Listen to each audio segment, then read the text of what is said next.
que es el doctor Milton Velázquez Díaz, con la temática que nos va a tratar sobre los desafíos de los actos administrativos electrónicos a la luz jurisprudencial.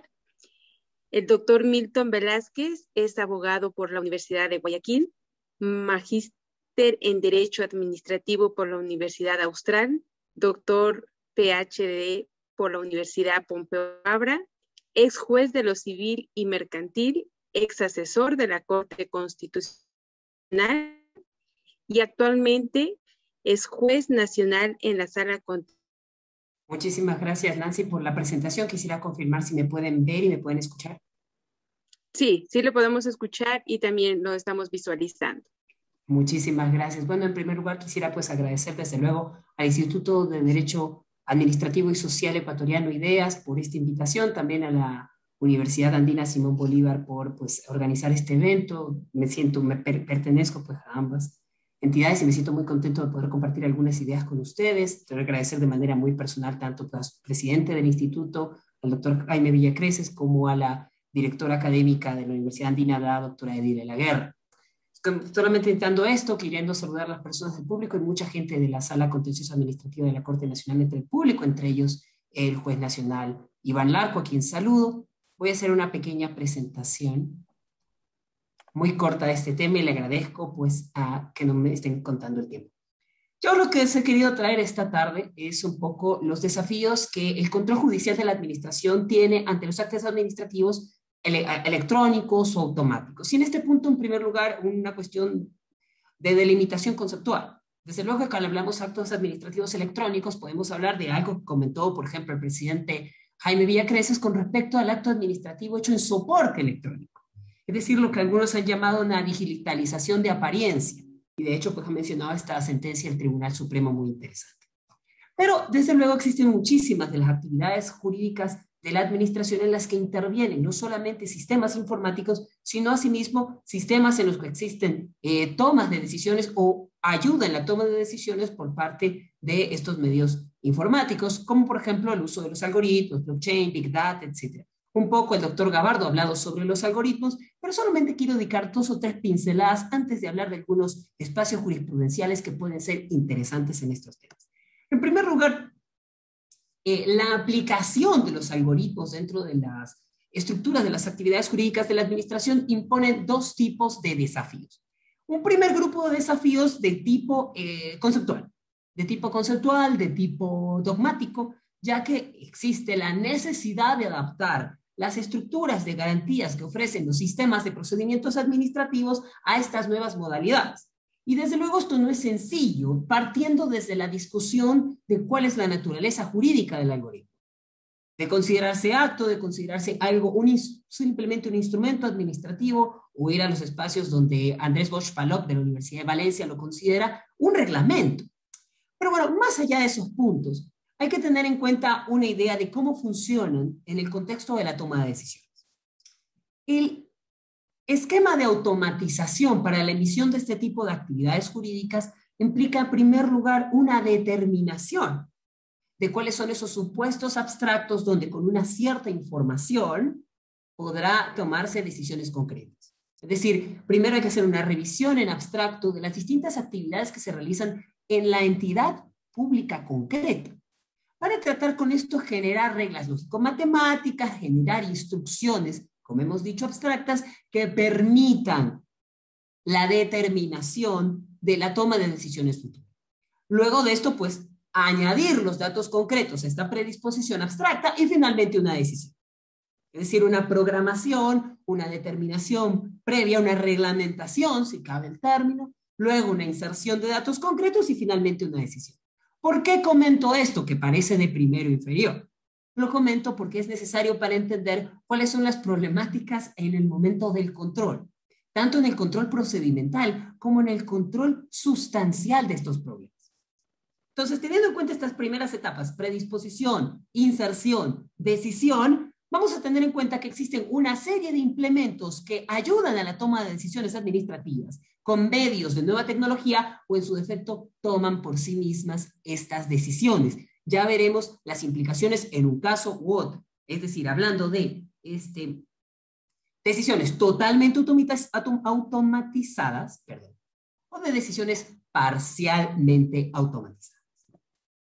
Bueno, dicho esto, pues el primer problema es qué puede automatizarse, ¿no? La primera discusión es que puede automatizarse las decisiones administrativas que comportan ejercicio de potestades regladas o donde la mayoría de sus elementos sean reglados, tomando en cuenta pues la postura jurisprudencial histórica de la Corte Suprema de Justicia en que existen pues actos con elementos reglados y elementos discrecionales. Donde sin duda existen inconvenientes y mucha discusión a nivel doctrinario es en la idea de si podemos automatizar las decisiones de plano discrecional. Y aunque muchísima de la literatura no está bastante acorde a esta posibilidad, lo que sí es que pueden existir alternativas, tanto como, por ejemplo, en casos discrecionales donde existe una constante repetición, casos reiterados, con características idénticas o excesivamente similares, podrían utilizarse mecanismos de automatización para la ayuda en la toma de decisiones o para la propia toma de decisiones. Otra fórmula que puede ser una alternativa en el contexto de lo discrecional sería pues justamente pues llenar con razonabilidad, con criterios de razonabilidad, una toma de decisión donde existen varias opciones. Y desde luego ya veremos algunos casos jurisprudenciales donde básicamente en temas de espacio discrecional se han utilizado este tipo de herramientas y los problemas que trae la utilización de estos aplicativos. Bueno, indicando así o viendo este contexto, ¿cuáles son los principales obstáculos que uno puede ver en ellos? En primer lugar, desde luego, en muchos países se requiere, y tal es la legislación o tal es la retórica administrativa, legislativa administrativa, que será necesario habilitaciones legales amplias o lo suficientemente concretas para poder utilizar estos medios en ciertos procedimientos. Entonces habrá que tener muchísima atención en cómo está regulada la prestación de un servicio o la ejecución de una actividad administrativa concreta. La segunda, que es la fundamental, la más importante, es decir, que la administración tenga las herramientas suficientes para probar, para verificar que el aplicativo que algún desarrollador informático externo le presente tenga las características adecuadas para el servicio que va a prestarse. Pero desde luego otros problemas aparte de esto es la ausencia de publicidad o los problemas que existen con la transparencia, y finalmente pues la necesidad de modos de control especiales o no. Existe una posición doctrinaria española, sobre todo e italiana, la idea que tenemos que adaptar lo que tenemos en garantías para el administrado a estas nuevas corrientes. Finalmente, la discusión con respecto a cuál es la naturaleza del algoritmo, hemos pasado desde que es un acto hasta que es un reglamento, no me quiero concentrar en eso, sino que quiero comentarles algunos casos interesantes en el poco tiempo que tenemos para comentarlos. El primero, que es considerado un caso paradigmático, es un caso muy reciente del Consejo de Estado italiano, las resoluciones del Consejo de Estado italiano de 2270 y 8472. Ambas refieren a temas concretos con relación a la designación de plazas de trabajo para maestros pertenecientes pues al magisterio público. Y en este contexto se utilizaron sistemas de algoritmos para repartir plazas de docentes en escuelas secundarias. No obstante, existieron muchísimas quejas porque, por ejemplo, a profesores del norte de Italia los mandaban al sur, porque no se respetó el puntaje y además de que se les asignaban clases que no habían sido dictadas previamente por los profesores, por los cuales no tenían experiencia. Es decir, hubo quejas con relación al resultado del uso del algoritmo, al resultado del uso del aplicativo para la toma de decisiones. Y desde luego, lo que venía atrás de la queja del resultado, cómo funciona este algoritmo que trae como consecuencia esto que considero poco lógico. En estas discusiones, el Consejo de Estado italiano establecido, basado en legislación europea con respecto al tratamiento de datos personales, ha establecido algunos detalles importantes y lo que Enrico Carloni ha mencionado como los principios de legalidad del algoritmo. Y esto es importantísimo porque es parte de lo que va a verificar una jurisdicción contenciosa administrativa ante este tipo de actos. En primer lugar, la transparencia.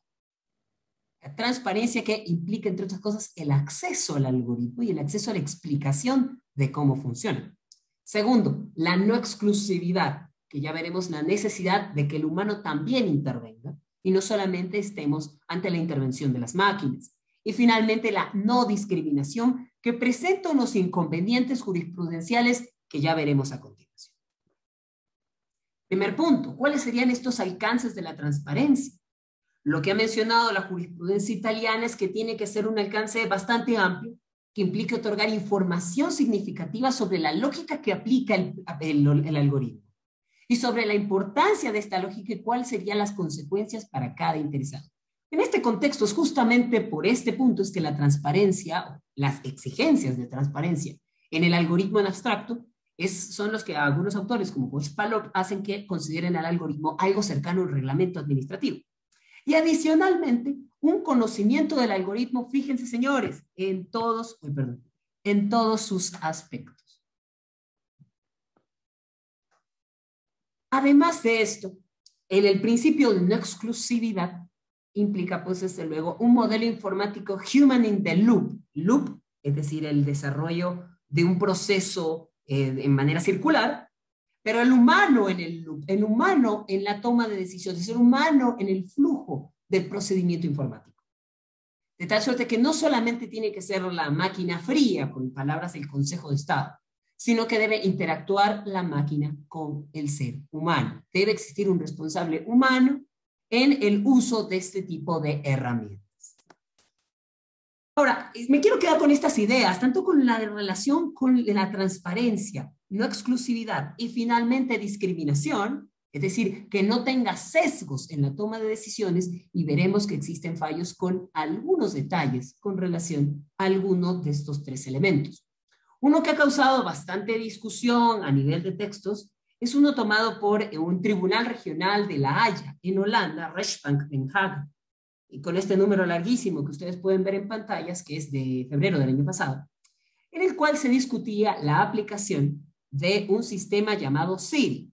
No, señores, estoy hablando del sistema que ustedes usan en sus teléfonos iPhone. El sistema Siri es un acrónimo de System Risk Indicator. Es un indicador, es un sistema indicador de riesgo. Es un medidor de riesgo para medir las probabilidades de defraudación para quienes pidan beneficios estatales en la seguridad social. Es decir, yo como ciudadano quiero un beneficio social de la seguridad social, solicito, hago una aplicación y además, tomando en cuenta una serie de datos personales, este sistema determina cuál es el perfil de que voy a cumplir o no con el pago posterior.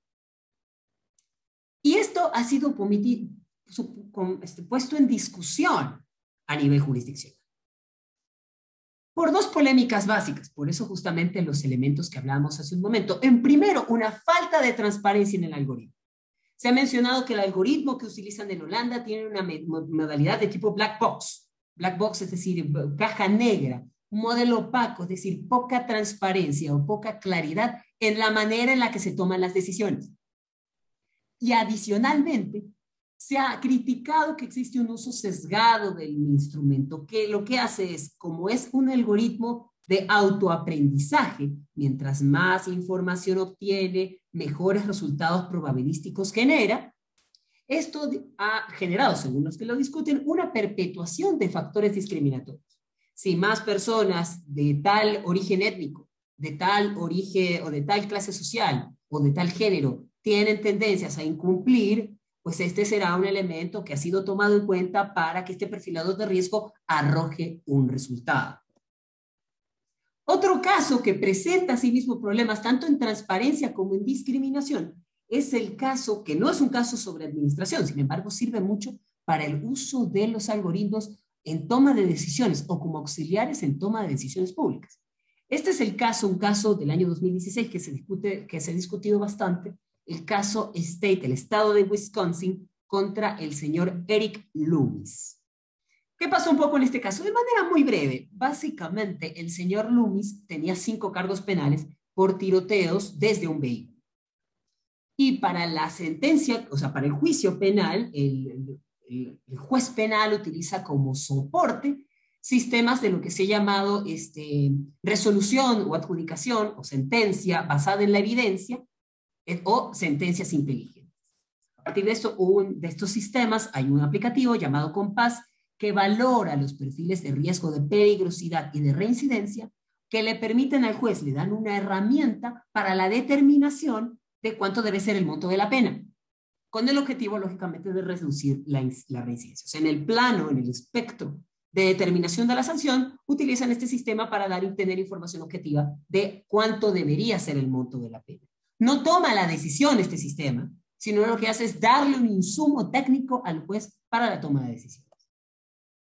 No obstante, la crítica es que pese a que el Tribunal Supremo, la Corte Suprema del Estado de Wisconsin, en Estados Unidos, avala el uso de este mecanismo, sí considera que hubo un uso inadecuado de él por dos cuestiones importantes.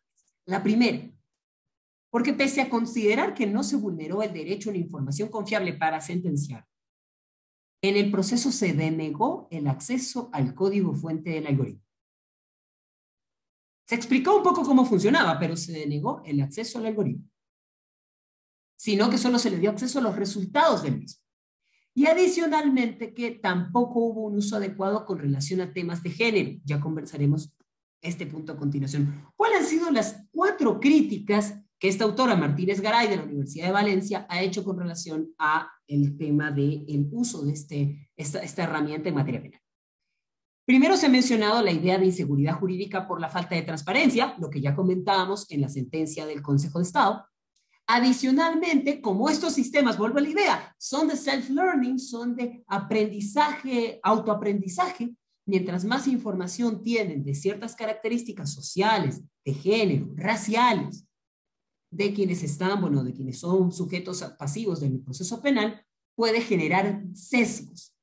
Y otro problema adicional, cuando se le preguntó a los jueces por este tema, se generó una especie de desplazamiento de responsabilidad. La decisión no la tomé yo, la tomó la máquina. Y esto, pues, sin duda, son otros inconvenientes al momento del control, pese a que este caso, pues, ganó en el texto. Sé que me quedan 5 minutos, solo quiero cerrar con una... No, tiene 4 minutos todavía, tranquilo. Sí, 4 minutos. Muchísimas gracias. Sé que me quedan 4 minutos, solo para cerrar. Comentarles que la Corte Constitucional Ecuatoriana el año pasado también dio cara, de una manera bastante menos técnica, al tema del uso de herramientas de información y algorítmicas y bases de datos al momento de tomar decisiones. Y este es el caso 2614-IS/20, del 4 de marzo del 2020, ponencia de la jueza Teresa Núñez. En este caso, lo que se discute es el uso, o sea, un importador, un agente de comercio exterior, tenía constantes aforos físicos al momento de traer su mercancía. ¿Por qué tengo constantes aforos físicos? ¿Cuál es el nivel de riesgo que yo tengo? ¿Por qué cuando me mandan aforo físico no me explican por qué me mandan aforo físico? Y en todo esto propone una acción de protección y la acción de protección en efecto se la concede. Y le dice, por favor, aduana, otorgue la información al ciudadano. Y desde luego, hay muchísimas discusiones con este tema, tomando en cuenta ciertos caracteres de confidencialidad del uso de este tipo de aplicativos. No obstante, la Corte Constitucional se ha ido por el lado de la motivación, indicando que por más que exista naturaleza técnica en el proceso de obtención de una información o en el proceso de toma de decisiones en este tipo de materias, decir que es un tema técnico no es razón suficiente para no suministrarle los resultados ni ofrecerle razones que justifiquen la obtención de ese resultado. Por lo tanto, el deber de las administraciones públicas de ofrecer la información oportuna y completa al ciudadano nos presenta muchísimas discusiones. No obstante, podríamos decir que la jurisprudencia constitucional actual se está yendo en la línea que hemos hablado del Consejo de Estado italiano para transparencia en el uso de estos aplicativos. Esto genera una serie de dudas adicionales, como por ejemplo, cómo pueden conciliar esto con el secreto empresarial, con el secreto, lógicamente, del desarrollador del software, o con regulaciones expresas que establezcan, por ejemplo, en materia de comercio exterior, que existen, pues, delimitaciones en materia de confidencialidad con respecto a la información de ciertas administraciones públicas. No obstante, estos son temas interesantes para comentar. Máximo, si el artículo 20 y 21 de la Ley de Protección de Datos recientemente promulgada indica como derecho de los ciudadanos que tienen el derecho a no someterse a una decisión con una total automatización, pero también con una parcial automatización. Y una interpretación sesgada de este precepto podría llevarnos a una restricción del uso de sistemas informáticos lo que no creo que sea ni la intención del legislador, ni tampoco, pues desde luego, la necesidad para mejorar la buena marcha de nuestra administración. Quiero agradecer muchísimo a todos ustedes que me han escuchado hoy día. Dejo a la orden estas pequeñas pinceladas para quienes pueda interesar y tengan todos muy buenas noches.